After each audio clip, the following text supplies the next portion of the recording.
I got one of the toughest questions I've heard in a long time the other day. The question was this: how do you talk to someone about Jesus if you're pretty sure that their parents who are deceased are not with Jesus?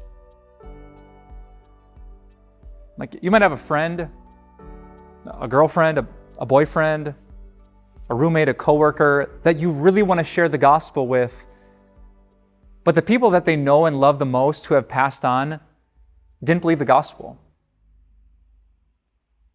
And I'm guessing that the question comes because the question is going to pop up in their minds too. What does that mean for my dad? For my big brother? For my best friend? Wait, you're saying if I believe in this book, the Bible, and the things that Jesus said, that they're lost forever? That there's no second chance? That they're separated in a place of darkness and fire where there's weeping and gnashing of teeth? That's a fair question. And if Jesus was right that the road to destruction is wide and many people walk it, and the road to heaven is very narrow and few people find it, then this is a real question for all of us. So what's the Bible's answer? The Bible's answer is this: that it is worth it to save one, even if you can't save them all. It's a sad reality that because of the world we live in that's broken by sin, that many people don't believe in Jesus. And many people will take their last breath without faith in Jesus. But God still says it is so worth it to save one, even if we can't save all. Do you remember the stories that Jesus told in Luke chapter 15? He told a story about a lost sheep and a lost coin and a lost son. And he kept coming back to this: there's more rejoicing in heaven over just one when just one is found. And so I want you to share the gospel with your friend. Let the Holy Spirit calm the conscience and overcome obstacles, because that person's eternity is at stake. Does it grieve the heart of God that their father died without Christ? It does. And it would grieve his heart even more if he lost another precious soul because Christ was not shared. So that's real, but be compassionate.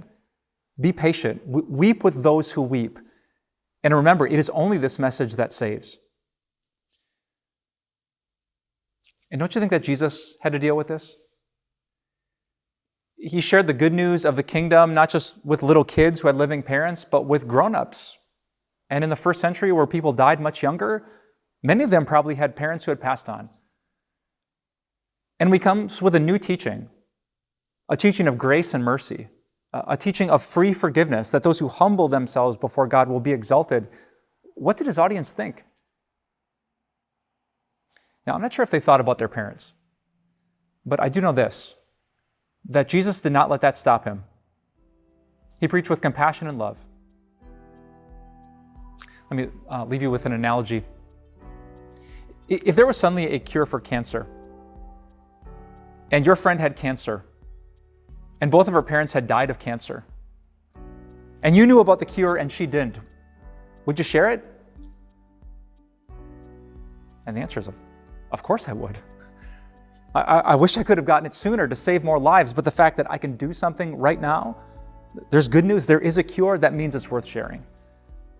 So let me reiterate, with all the compassion you can, share the gospel. Whoever believes it will be saved, and the angels in heaven will rejoice, even if God gets just one. Do you struggle to find time to connect with God? Well, click here to subscribe to our daily email. We'll make sure that you hear about God's promises, His love, and His amazing word.